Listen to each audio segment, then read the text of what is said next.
Graça e paz. Nesta oportunidade, mais uma vez eu quero retornar ao texto de Colossenses capítulo 3, de 12 a 15, já abordado aqui há poucos dias, mas eu continuo com ele hoje e amanhã e provavelmente nos primeiros dias da próxima semana também. Paulo escreve assim: portanto, como povo escolhido de Deus, santo e amado, revistam-se de profunda compaixão, bondade, humildade, mansidão e paciência.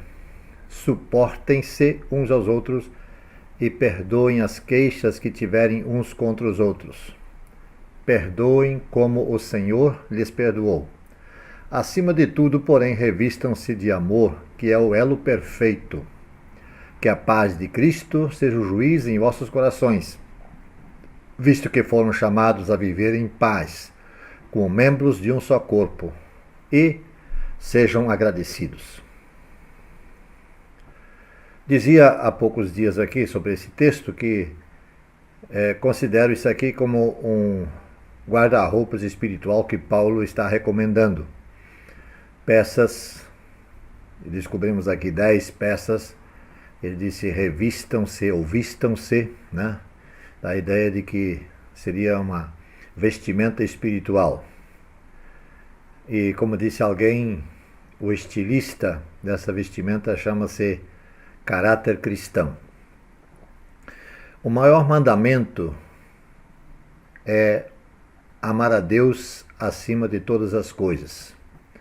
O segundo, semelhante a este, amar o próximo como a si mesmo. O próprio Jesus diz que aquele que ama a Deus e não ama o seu próximo é mentiroso. Jesus deixou isso claro no seu ensino e João, na sua carta, traduz a palavra de Jesus quando ele diz isso. Como o próprio Senhor Jesus afirmou também, a base de todo mandamento, todos os mandamentos, é o amor. Sem amor, todos os demais mandamentos viram simples religiosidade, não passam disso. Por isso precisamos exercitar o amor na nossa vida, no nosso caminhar. E o que isso tem a ver com suportai uns aos outros? O amor a Deus e o amor ao irmão. A palavra suportar tem várias definições no dicionário e entre elas estão apoio, ter sobre si, sustentar, aguentar, sofrer. Suportar é dar suporte. Então, o próprio termo já se traduz automaticamente. Em uma guerra, os soldados eles se suportam ou dão apoio uns aos outros.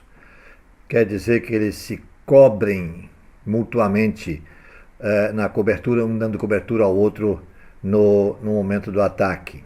Se ajudam, se complementam. Se um é ferido, recebe auxílio e ajuda e o cuidado dos outros.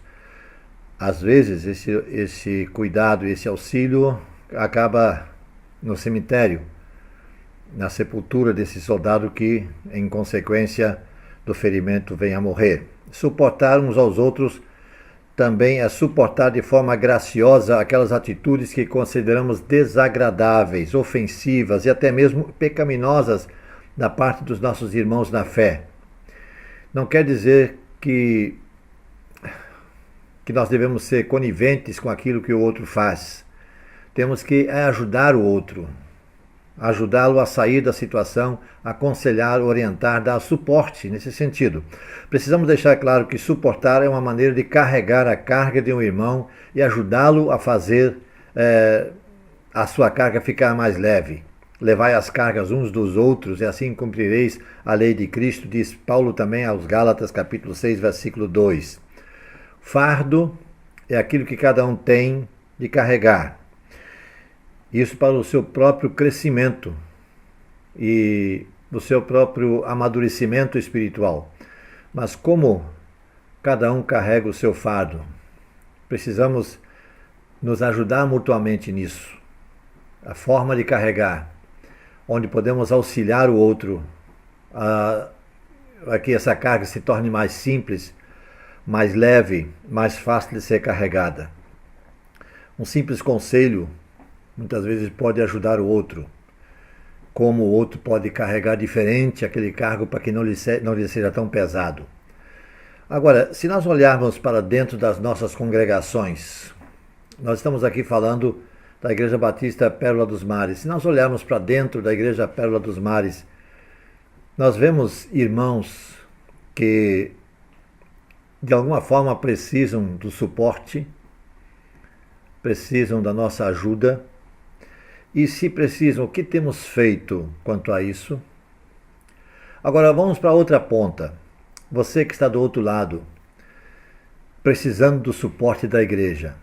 Então, como é que você tem tratado isso, trabalhado essa questão? Como é que você tem apresentado essa situação? A igreja sabe do que você precisa? Ou você pensa daquela maneira, Deus sabe e isso é bastante? Talvez não seja. Talvez a igreja precise saber do que você está passando. Na vida cristã, o crente não tem uma vida secreta no corpo de Cristo. Se você necessita de ajuda, precisa pedir, precisa deixar claro isso. O corpo, a comunidade, ou seja, a igreja, precisa saber da sua dificuldade. Você precisa de oração, tem que deixar claro para os outros que saibam, precisam saber que você precisa de oração e contam com isso. Você conta com isso. Para que se evidencie de fato que nós somos, na verdade, um só corpo. Revestivos, pois, como eleitos de Deus, diz Paulo, santos e amados, revestivos de entranhas de misericórdia, de benignidade, humildade, mansidão, longanimidade, suportai-vos uns aos outros e perdoando-vos uns aos outros, se alguém tiver queixa contra o outro, assim como Cristo vos perdoou, fazei vós também. E tudo isso, acima de tudo isso, revestivos do amor, que é o vínculo da perfeição.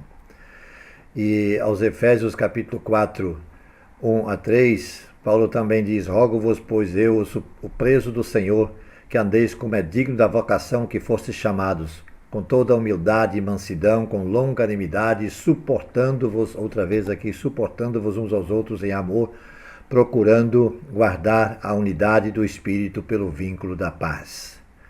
Então, nós temos, de forma sobeja, mandamento de Deus dado na Escritura Sagrada, inspirada por Ele, sobre esse assunto. É preciso que estejamos atentos a isso.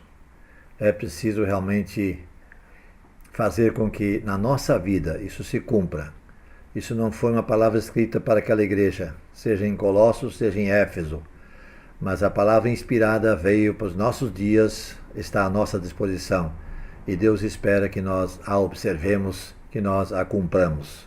Que Deus seja honrado e glorificado através do nosso viver, que nos ajude, nos capacite a realmente cumprirmos a sua vontade e o seu querer, sendo fiéis à sua ordenança.